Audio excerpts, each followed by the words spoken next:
This time, and then i-perform natin to yung assignment natin sa HDL, diba? And dito, yung una nating gagawin is we're going to write Verilog code, diba? Yung data flow modeling, data flow style yung gagamitin natin for the following, diba? So, una natin gagawin is yung 4 to 1 multiplexer. And then, next natin na gagawin sa 2-bit comparator. Then, after natin makode, i-simulate natin yon and i-check natin yung waveform, di ba? And after nun, yun na. Okay? So, this time, let's focus muna dito sa 4 to 1 multiplexer natin. Okay? So, proceed tayo dito sa ating simulator na gagamitin. Okay? So, to start, una natin gagawin is i-code muna natin to, di ba? Sa Verilog code, data flow modeling. So, mag-add tayo ng new Verilog module. Pangalanan na lang natin to na sabihin natin multiplexer 4 to 1. Diba? So, since yun yung natin yan yung target natin ngayon ma-accomplish. So, yan. So, dito magra-write tayo ng Verilog code. So, to do this, syempre module, yung keyword natin dyan, diba? And then yung pangalan ng module natin. So, same na lang din natin sa file name natin. And then, ito yung ating mga ilagay natin dito yung ating mga input, diba? Saka yung output. So, pwede natin sabihin na ito yung ating selection, diba? Sa 4 to 1 na multiplexer, kailangan natin ng dalawang selection and dalawa ring output. I mean input, diba? So, sabihin natin D at saka isang output. Okay? Semicolon.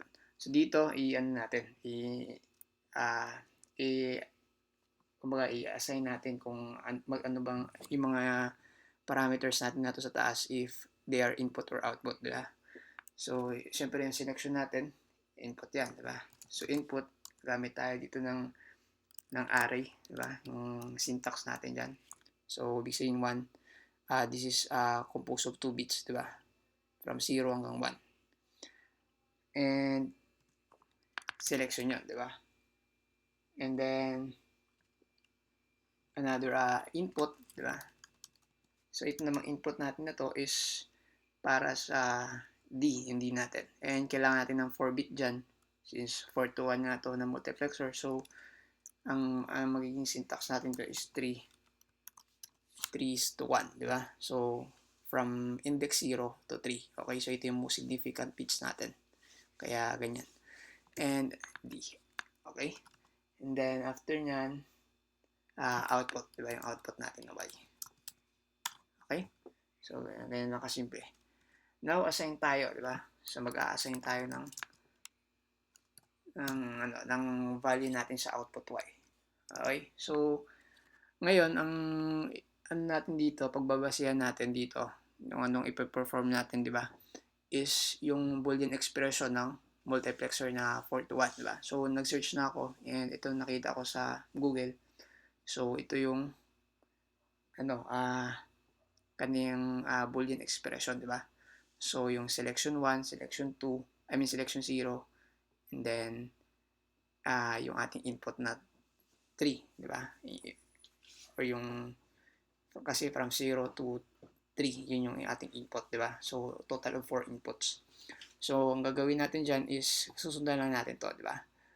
So, ngayon, S1 is 0, di ba? So, to do this, tatargetin natin yung bawat, since ito kasi naka-array ito, di ba? If familiar kayo sa indexing, tatargetin natin yung bawat bit, di ba, na bumubuo dito sa D by index, di ba?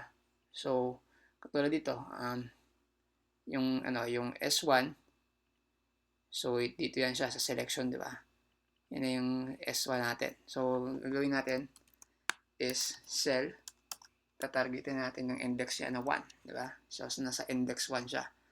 And then, naka-multiply, ibig sabihin and yung operation na gagamitin natin. And selection 0, diba? So, cell 0. So, cell, tatargetin natin sa gamit yung index niya.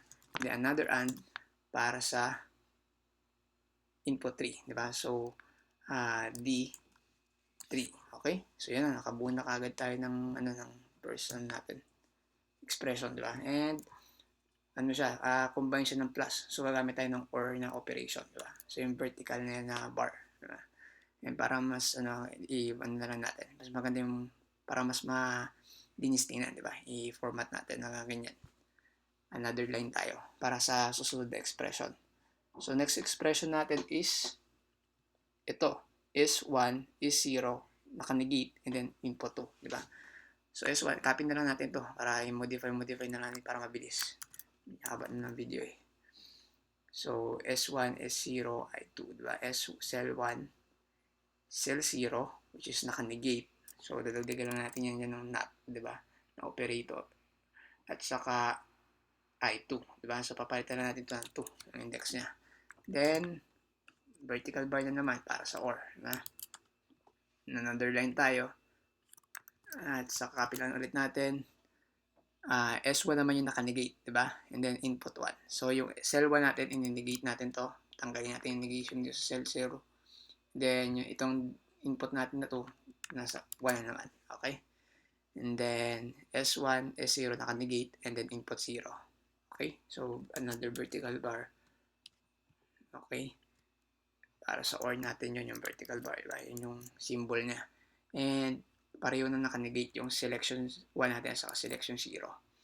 At saka yung D1 na yung input natin is sa input 0 na, diba? So papalit natin itong 1 ng 0. Okay?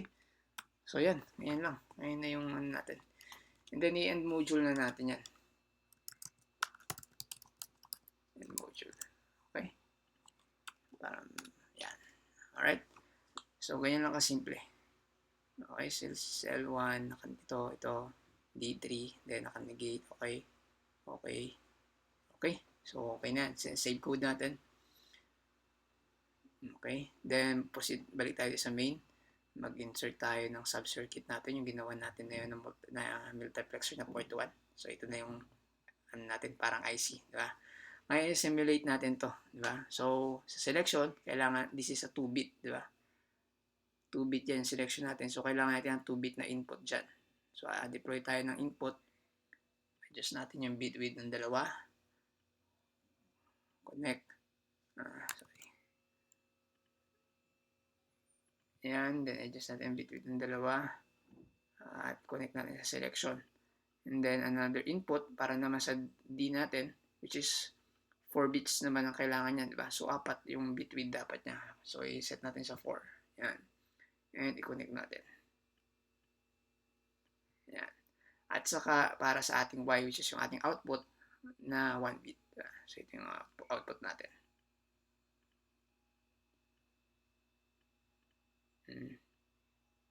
Okay? So familiar naman tayo sa behavior ng multiplexer, di ba? Pag 0, 0, itong first bit ng i-output niya. Kaya pag change natin ito, mag-output, di ba? And yan. Then pag 0, 1, ito naman yung second bit. Okay? So kaya yan. And pag 1, 0, yung pangatlong bit na naman. Yan. Kaya ganun, di ba? And yung pag 1, 1, itong pang-apat yung i-output niya. Okay?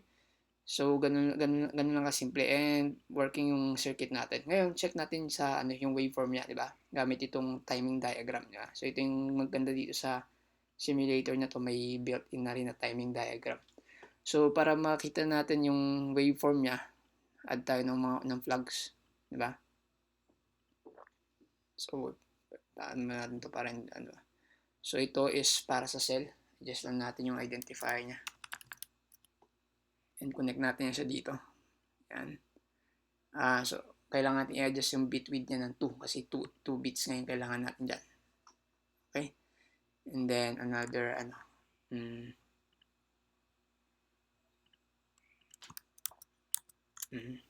adjust natin yung bit width ng 2 and i-connect natin dito.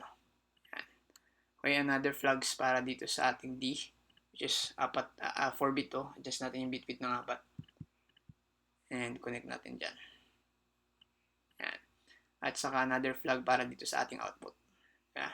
So, yung flag na yan, kailangan natin yan para diba, ma-monitor natin yung waveform, diba, ng input and outputs natin. So, adjust natin yung label niya, yung identifier niya. Ito naman sa D. Para madaling nating ma-analyze, diba, dun sa timing diagram. Ayan itong y. Okay? So, i-check natin timing diagram. Ayan na. So, mas maganda sana ito may test bench para automatic na yung yung pag-test. Kaso, nagawa na naman kasi tayo ng another set of code para doon. And haba na yung video. So, dito ang maganda dito is live naman yung viewing ng waveform.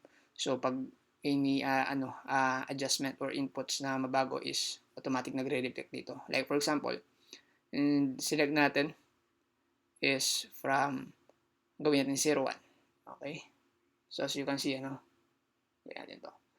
Okay, i-post mo natin. Okay? So as you can see, galing sa 0x0, di ba? Naka-hexadecimal yan, kaya ganyan yung address.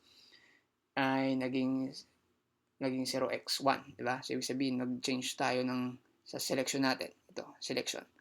And kapag ito, continue na natin. Yan. Kapag ito, in-adjust natin to,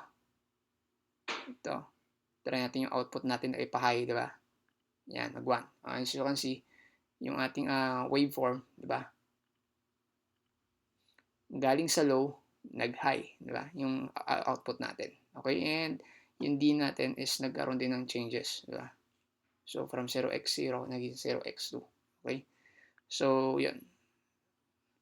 And, sige, tuloy lang natin. Mag-ano na tayo. 0, 1. Yan naman. Okay, mapapansin nyo, live naman yung dyan, di ba? 0, 1, yan. Okay? Ayan. Okay, so makikita nyo dyan kung paano nagre-react yung output, di ba, sa ating input. Pag 0, 1, 0. Kaya, pag 0 dito, okay. So, as you can see, yung waveform natin is bumaba. Okay? So, yun lang.